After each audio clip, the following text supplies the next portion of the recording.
to relationship, but tonight we're talking about relationships. All right, here we go. So, I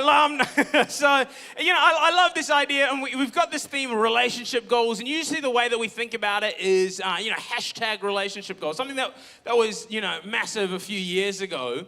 But I really do love this idea of actually, what do we want for our relationships? What's the goal? What's the point in what we're doing? What's the vision that we have for it? And it's for whatever stage you find yourself in. Because the fact is, in this room, everyone is kind of at different stages or different types of relationships, I guess, a lack of a better word, right? There's people in here, like yesterday, my wife and I just celebrated our 5th wedding anniversary, right? So she is such a trooper. Can't believe she made it this far. Legend, absolute legend. But that's, but man, that's just the beginning, right? There's people in here who've been married for decades. Any married people in the room? Give me a wave. Oh, cool, a few of us. Any single people in the room? All right, keep your hand up. Just have a look around. This might be a chance. There you go. We've got some people waving. Look at me. That's so good. I'm just kidding. Right, we're in different phases. We've got people that are in relationships. Anybody just in a relationship? Yeah. People are a bit nervous about that. Some of you aren't convinced that you're in a relationship or not. That's a bit telling. Some of you are overcompensating for your lack of putting your hand up. I also like this other one. I'm not going to get these people to put their hand up, but is there anybody in here that is just like, just talking? Right, you're not like in a relationship, you're not single, but you're like, the reason I don't want you to put your hand up is how awkward if you like chuck your hand up and you look over and their hand's still down, like, ooh. Right, but I guess what I'm trying to say is no matter what kind of space that you find yourself in relationally, man, it's really important for us to actually think about this idea of, hey, what's the goal? What's the point? Right? What do we want from it? What's the dream for this area? Because if you don't know what you want, you'll take whatever you can get. Right? We're going to start to settle for things. The Bible puts it like this: without vision, people perish. And so I think it's really important that, man, the relational part of our lives, yes, relationally in terms of community, but also even this specific area of, I guess, romantic relationships is actually an important and big part of our lives that we need to think about and we need to have a vision for. Right? Genesis chapter 2, verse 18. It says this: "Then the Lord God said, 'It is not good that the man should be alone. I will make him a helper fit for him.'" See, Adam was in a perfect relationship with God, and God still looked at him, saw he was alone, and saw his need for a helper to complement him. Right, and now sometimes we look at this and we kind of use this verse to diminish the role of women or wives, to say, hey, no, you're a helper or whatever the way that is. But really, in some translations, it says partner, right? It's kind of this idea that God says, hey, it's not good for us to be alone. It's actually important that we have somebody, a companion on this journey, that we do this thing together. And by fit, what it actually means is it's not someone, hey, this is me and you got to work around me. It's like, no. It's this idea of coming together and complementing each other, right? A good fit is when it fits well together. It enhances and adds to who God has called you to be and created you to be, right? That's what this is saying. And I'm honestly so glad that Grace is my wife.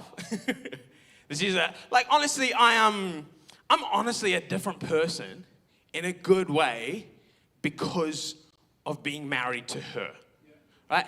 I'm honestly a nicer kind of person since we've been married. Right? Some of you are shocked, like, man, if this is you nice, what was that guy, right? But it wasn't good, right? But what I'm trying to say is, hey, because of who she is, right? Like, it's this beauty of what she's drawn out of me, right? There's this beauty in marriage where Paul puts it this way in Ephesians 5:31. "For this reason, a man will leave his father and mother and be united to his wife, and the two will become one flesh." right? The two become one. It's a weird kind of thing, but I love how Dr. Tim Keller puts it. He explains it like, man, it's two people becoming, it's like you know somebody so well that it's kind of like you're the same person, right? Like, have you ever been close enough to somebody where you just know what they're thinking already? Does anyone know what I'm talking about? Right? Even if you have a closeness in a friendship or whatever it is, you know what the other person's thinking, right? And in a marriage or in a relationship, when you know someone really well, I know how this person is going to respond in this situation.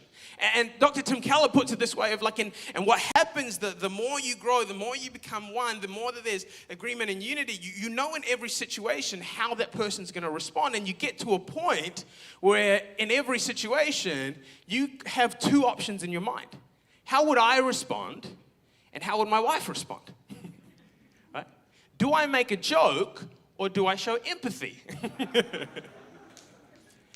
And honestly, in this relationship that I have with my wife, as a result, man, she's the kindest human being I know. It's one of the things I love about her. And I think more often than not, I've chosen the empathy than I ever have before in my life. Why? Because that's the beauty of this thing that God has created. That God has created us for. And now obviously that's a quick disclaimer. I'm nicer because of who my wife is, right? Like, just marriage isn't going to solve all your problems. It's not just going to make you a better person. But the beauty of this relationship, this idea that God has of a companion, a helper, this complementing person in your world, is that it draws something out of you that you weren't able to on your own. Right, that's found together. See, the other thing that Ephesians brings up is that it also reveals the nature of God. See, this idea of the 201, right? Like Grace and I have this unity, and we operate in partnership and in agreement in our life. But the fact is, we're still not one person, right? We're still two people, but we are one in unity, and it's this almost parallel to God. Which is that he is God, but it's the unity of the Trinity, right? They're one, but there's three of them, right? We see the nature of God in this relationship that he has created. See, all that I'm trying to say, and the point is this, right? This thing is a good thing. It's a God thing, right? Marriage, romantic relationships, the desire to be with someone isn't a bad thing. And it can be, if healthy, a beautiful part of the human experience. Right? And even the Bible is a bit romantic about it.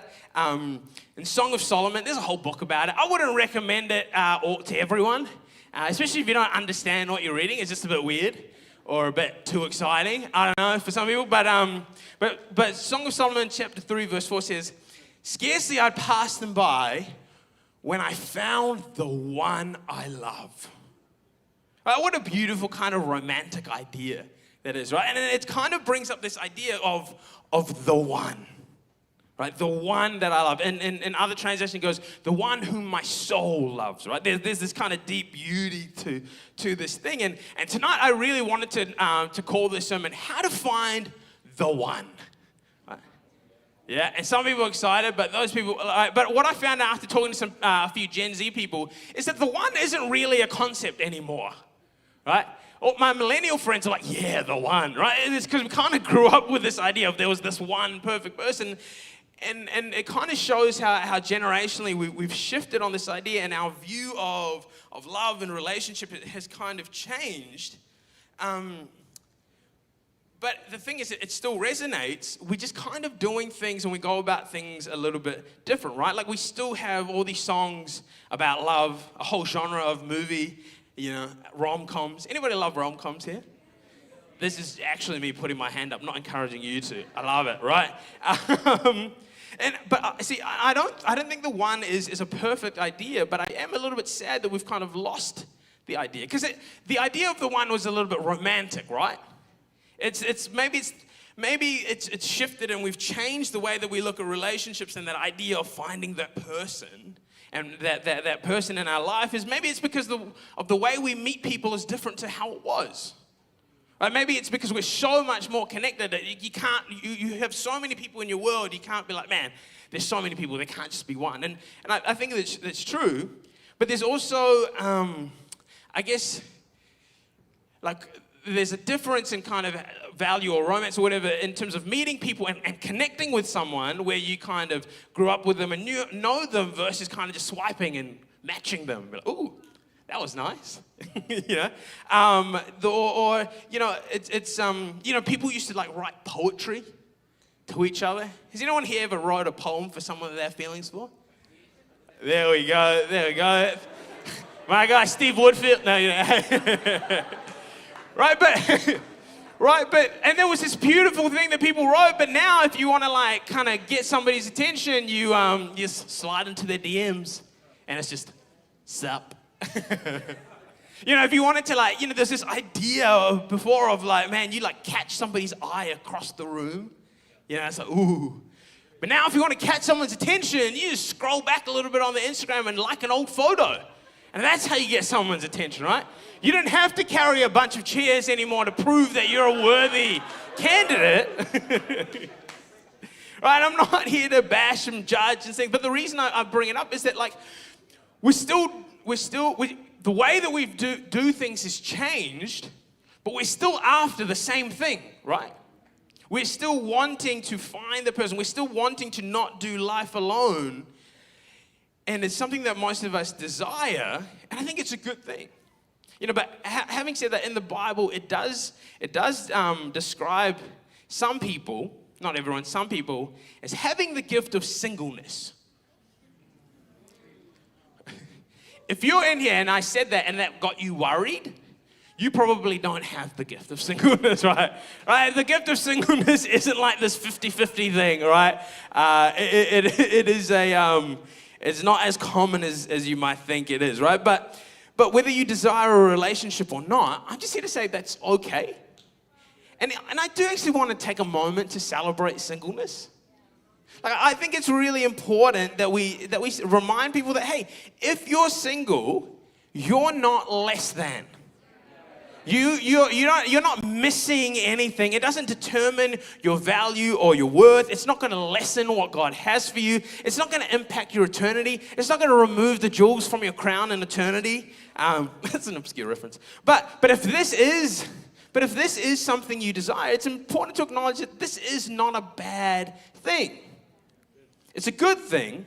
But I think the problem that we have as humans is a whole lot of time we take a good thing and we make it the main thing, right? We have a human tendency that we place the gift above the giver, right? We make it more than it is. I've been listening to this song by Ben Hastings, and he puts it this way. He goes, we choose the dress above the bride. Right? And I think it's this thing of, so when a relationship or even the pursuit of one is the main thing, that's when our priorities are out of order, and then we create idols. How? Because we sacrifice to it. We sacrifice friendships at the altar of relationships. We sacrifice well-being at the altar of relationships. We sacrifice church at the altar of relationships. Serving. People even sacrifice the dreams and desires that God's put on their heart at the altar of relationships. You know, Tegan talked about this idea of the throne of our heart. And it's like, man, if God's not there, what is there? Is it relationships? And I'm not here to say that in relationships there's no compromise. I'm not talking about compromise. Compromise is really, really important, and we should do it. But the question isn't about that. It's about sacrifice. What does everything in your world revolve around? What do you make space for? That's the thing that you worship. So when it comes to our relationship goals, you know, I think it's important that to think about what we're aiming for in our relationship. We need to start with this foundation. And this isn't just for single people. This is for all of us here. At every stage you might find yourself. And just to be reminded, it's a good thing, but it's not the main thing. It's a good thing, but it's not everything. See, marriage isn't the goal of life.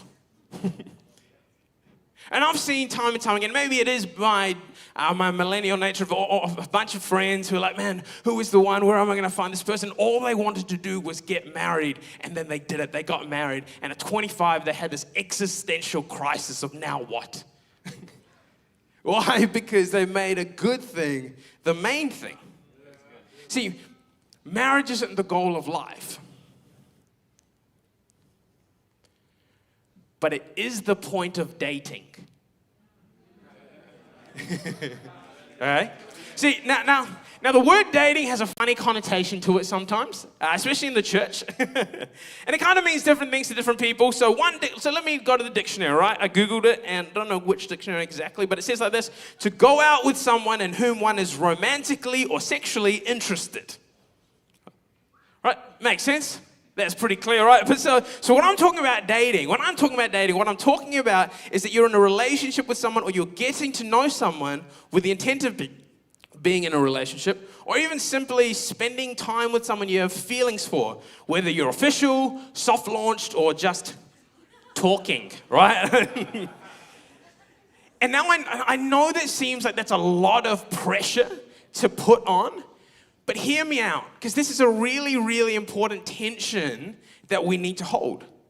Right? The tension is this: one date doesn't mean you're going to get married. But dating should be about marriage. Let me say it like this: I don't think that dating is a great idea unless that's where you're ready for this thing to end up. See, the fact is, like, if we're being honest, the fact is, at the beginning, you're not going to know whether you're going to marry this person. That's the point in getting to know someone. But I'm talking about when you do know that this isn't where it's leading, what's the point? What's the goal then? Why are you in it? What need is this filling? Is it the need to not be alone? Is it filling this need of like adding worth and value to us? Is it the need to not be bored and there's just something to do and somebody to hang out with? Is it the need to just not be the bad guy and you don't want to hurt their feelings? Is it just like, man, it's because it's nice having like notifications from somebody as opposed to looking at your phone and nothing being there? And if the answer is any of those things, I'm not here to judge, please. My heart is that, man, I love you guys and I want the best for us in this area, right? But if the answer is any of those things, where this is going to lead is disappointment and hurt. If not for you, the other person in the relationship, then if we're being honest, you're leading on. How do I know this? Because I've done it. Right, every year on my birthday, I just spend this time with God and like, hey God, what is it? You know, and I kind of get this vision for me. I've done this for as long as I can remember. And I think maybe I was 19, 20, whatever, and I remember just being like, God, you know, being overdramatic. God, will I ever get married? Where is this girl? And then I honestly felt God say, yeah, I've got someone. And I honestly didn't expect God to respond. I thought it was just like a funny rant to God. God, where am I? I'm so alone. And I was 20. And then God was like, I've got someone, but you're not good enough. Right? And please don't get me wrong. What I'm not saying here is that if you're single, that it's because you're not good enough. That's not what I'm saying. That's what I felt God say to me, because that's the relationship I have with God, and that didn't make me feel anything other than what God said to me, right? But I felt God say, hey, if I were to bring this person into your life, you're just gonna screw it up. You're just gonna hurt them. Which is honestly true. And like I said, like this, the selfish 20-year-old guy that I was at the time, I was like, you know what? You know, my immaturity and selfishness, like, I just kept talking to people. And I think even though, and honestly, it was just selfish, right? Thinking of myself, knowing that this wasn't going anywhere, but still going and doing this selfish thing of, I wasn't crossing any boundaries or doing anything, but even just emotionally connecting and talking to this person, it actually did more damage than any good. Because when it came to an end, when I was like, oh yeah, actually no, this isn't a thing, it reinforced every insecurity that person already had about themselves. See, the most loving and caring thing you can do is to be honest about it. And just while I'm in this space, right, here's a wild take. Right. And this is especially for teenage relationships. I need you guys to listen up. And I'm saying this because we're family, because we love you and want what's best for you. I'm not saying this to be edgy or to make this a clip and go viral, be the next Mike Todd or whatever. Right? I'm saying this because I really think it's the best thing. Right? If you're a teenager, I don't think there's any healthy emotional need a relationship in high school can meet that good friends and community can't. See, I'm not here to bash or condemn anyone. Right? I'm not even here to make up rules on how you should live your life, right? That's not what I'm doing.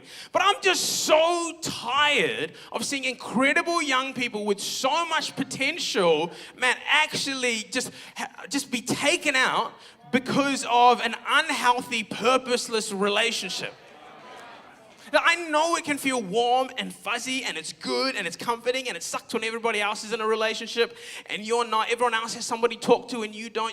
Everyone else has notifications and your phone is just empty, right? I know it. It feels nice when somebody's interested in you, right? No one likes being alone, but whoever you choose to avoid those feelings with, right, and give you those warm fuzzies, especially in a developmental time like you're in now, right, it shapes the person you're becoming. And we're all becoming someone, right? No matter how old you are, no matter what stage of life you're at, right? We talk about this idea that we all agree on, right? Show me your closest friends and I'll show you your future. But then you actually think about it, there's a person in those 5 closest friends who you have this emotional dependence on, that you're emotionally connected with. I feel like they have a louder voice and a bigger say in who you're becoming than some of the other people in your world. So you've got to ask yourself whether that relationship, that person is drawing you closer to Jesus and who he's called and created you to be, or taking you away from that. And once again, don't get me wrong, there's people in this room that are married or going to get married who have been together since high school. So I'm not saying that this is never going to work or that this is a bad thing, but I'm saying, is this person helping you on the journey or distracting you? You know, there's also the redemption and the goodness of God and the mercy, and no one is too far gone, no one is unredeemable, and no situation is hopeless. But I'm just so sick of people entering into something that they don't need to, that's drastically impacted the path that their life's been on, or enter a purposeless relationship that sent them on a detour that isn't too hard and too far for God, but makes them feel like they're too far gone. The good news is that we serve a God who is good and merciful and redeems everything. He can work all things together for the good, even the times that we seem wasted, the times that we seem purposeless or aimless. Because our God is good. Ecclesiastes says that there's a time and a season for everything, right? So sometimes when we're thinking about what we want in our relationships, the focus that we tend to put on is about finding the right person. The one I love is the right person. And I think that's a good thing. And I want to talk about it, but I reckon it's not just about the right person. I think it's about the right timing. See, Song of Solomon 8:4 says, "Promise me, O woman of Jerusalem, not to awaken love until the time is right." See, some of you know our story, which is that Grace and I, my wife, we've known each other since we were 13, right? And I've been, like I said, most of you know, I've been in the friend zone for 10 years. But we made it out, right? There is hope for you, my brothers. No, kidding. That's the theme of Stronger. No, kidding. But some of the things that not so many people know is that there was a point, probably about 10 years into this friendship, where Grace and I started hanging out more and things started to develop. And I honestly felt God say, no. And that was it. Like, it wasn't a no for a season. It wasn't a no for this. It wasn't no because, but it was just no. And so I did. I'm good. So I was like, you know what, God? I'm not listening. I can't. Maybe it's not you. Maybe it's something else. And so we kept hanging out. We kept talking. Kept going and stuff. But I couldn't shake this feeling, and I just had to be like, okay, God, this is you. This is a no. And so I'm going to be obedient. And so I was obedient in the most immature way. I just stopped talking to her and didn't tell her anything. I just ignored her as if she never existed, right? Guys, I'm not proud. I'm being vulnerable here, all right? And it was so dumb. It was so bad. And I remember it was at Shout Conference. Me and Keenan were sitting there and the thing before the service started. I hadn't talked to Grace. He was aware of what was going on. Anyway, she walks up the stairs with a friend, and I'm just pretending like I don't see her. And then Keenan's like, "Oh, Grace, what are you doing here? Come sit with us." And I was like, "Bro, are you stupid? Like, what is..."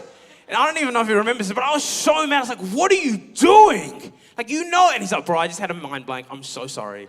Right. And I forced us to have this conversation. And so I was like, "Hey, let's talk." He said, "Yeah, Keen," which was, she was very excited to have this conversation. I was like, "Oh, okay." And I was like real scared. I was like, "Okay, cool. I got to tell her. I got to man up. I got to be honest." And so I was like, so I went first. And I was like, "Hey, I'm so sorry. Like and this is the first time I've said this to her. I was like, I've actually liked you for the last 10 years. But I just don't think it's right." And then she doesn't really look at me. She kind of looks away and she's like, "Okay." We don't really have too much of a conversation. That was it. Years later, I find out, man, so lucky I went first, because that was the night that she was going to tell me the thing that I'd been waiting for 10 years, the thing I've prayed, cried, fasted for, that she liked me. But because I went first, she never got to say it. And so we had this year apart where we kind of just did, God did some other things in our lives. And about a year later, I felt like something shifted. I was like, I think something's changed in our world, and in my world. But I was like, maybe it's just me. And so I talked to my dad. I talked to some people in my world. And I think this is a God thing. Or maybe it is a good thing. I think it is worth pursuing again. And so I text Grace, like, "Hey, can we hang out?" And she just left me on scene for a couple of days. And rightfully so.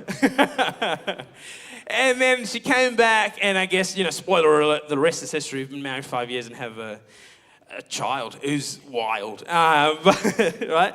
And we honestly look back on that time, and when we see that thing, we actually just see the goodness of God. Because I can honestly stand here and say, if we got together when we wanted to, I don't think we would be here now. Because God did something in us that set us up for what He had for us. See, I think sometimes the grace and goodness of God in our lives is not giving us what we want when we want it. I think the goodness of God is just holding things off. It's about trusting in His timing. It's a reminder again that He's good. He's a good Father who gives good things. He wants what's best for you. And we actually just have to trust Him. So when is the right time? Practically, when you've got a job and a license. A relationship with God, some form of direction. No, but really, I'm not here to give you blanket rules. I'm not here to give you rules at all. Although, catching a bus to a date, I don't know how I feel about that. Or being not able to afford it. But like I was saying, it's a personal thing. And for me, the shift was, the timing came from my personal relationship and revelation with God. And then the wisdom of my community. The wisdom of people in my world around me. It's, hey, what is your conviction with God saying? What's your relationship with God saying about you? And what is your e-group leader have to weigh in on this?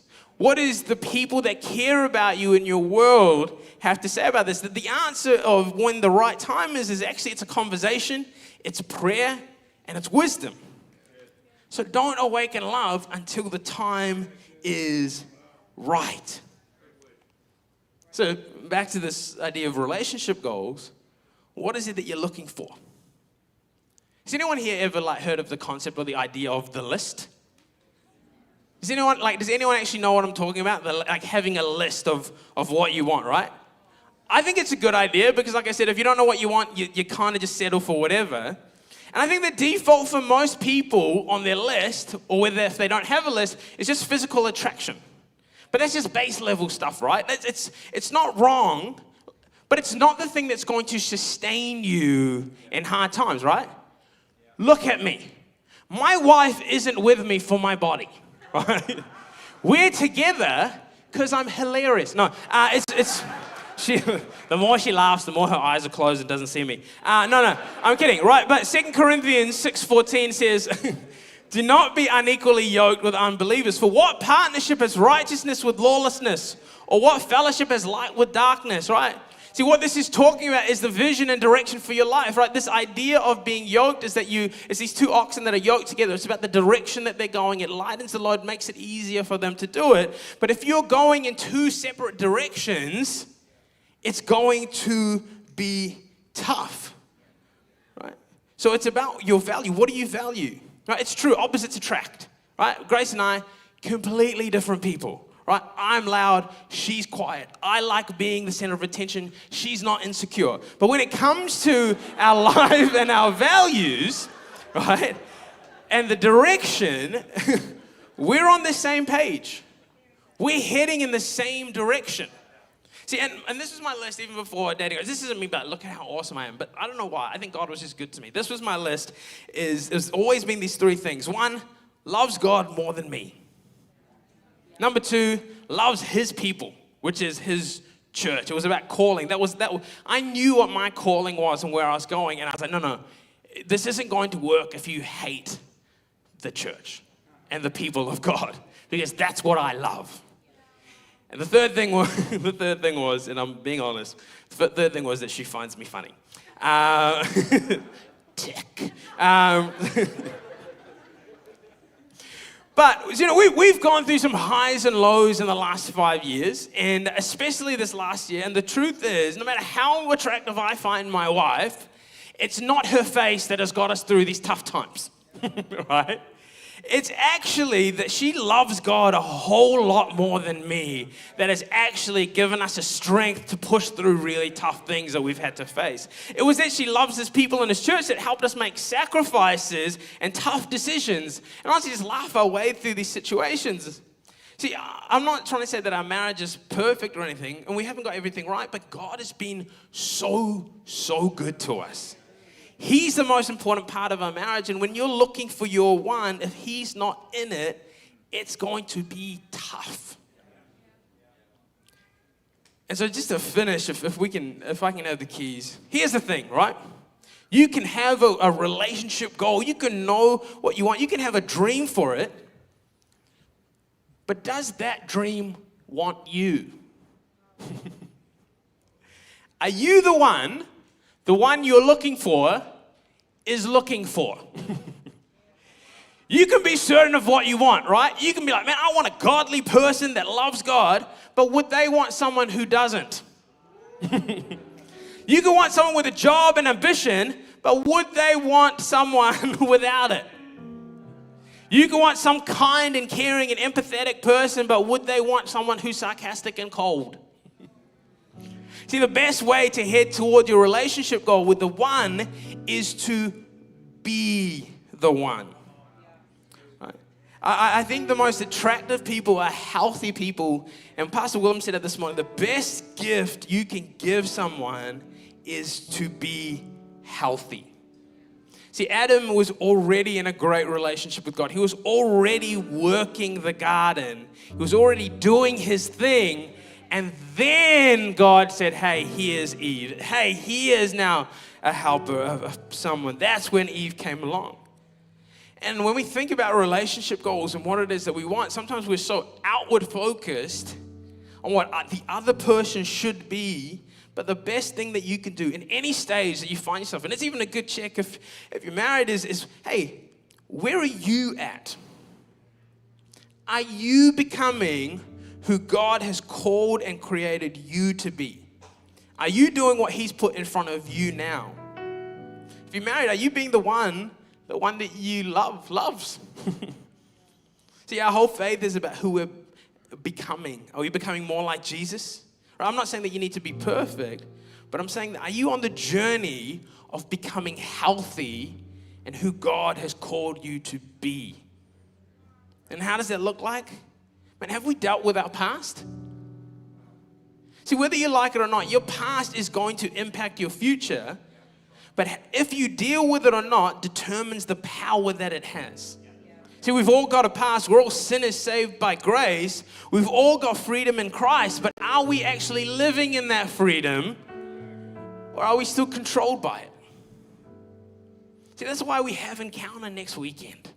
It's not because we're bored and need to run more programs as a church. It's because, hey, man, there is a freedom that God has for you that's going to set you up in every single area of your life. Man, I've been in a relationship with freedom and without freedom, and honestly, I'm so glad for the freedom that God has given in my life and that's come into my marriage. See, how does it look like? Are you putting yourself in environments where you're becoming or even discovering who God has called you to be? Are you part of an e-group? Proverbs talks about iron sharpening iron. How do you become the one you're looking for, right? Is looking for. You put yourself in environments that challenge you, that champion you, that grow you to be more like Jesus. And so for the sake of your relationship, your marriage, engagement, talking, be a part of an e-group and grow. Man, are you chasing after everything that God has for you? Man, are you aware of the plans and purposes that God has for you? Because it's when those things align, that's what's going to help. See, I don't know what stage you find yourself in. It's awesome to have a goal, but I want to land on this moment to reflect and ask, am I the one I'm looking for is looking for? The truth is, the answer is this: you are. God's created you to be, but it's a journey and a constant battle. See, the enemy comes at us with our past, with shame, guilt, lies around our value and worth. But I just want to remind us that we're made whole in Him. It all starts with Him. It starts with Jesus. Grace and I wouldn't be here without Him. The people that have been married here for decades will tell you the exact same thing, that they wouldn't be here if it wasn't for the grace of God.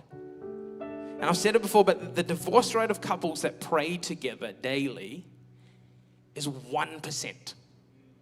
There's a 99% chance that you'll make it if you pray together daily. What does that mean? It's just that, actually, we're putting God first in every part of our life, as opposed to the 33% of whatever. Seek first the kingdom of God, and all these things will be added. See, this is a good thing to desire. It's a good thing to want. It's a good thing to have vision for, but it's not the main thing. It's not everything. Man, He is everything. He's the relationship that all of this stuff flows from. And once we have that in order, out of that flows everything else. I'm not saying that you need to be perfect to be in a relationship. I'm not trying to do anything like that, but I'm saying, hey, is that the priority in your life? Is He sitting on the throne of your heart?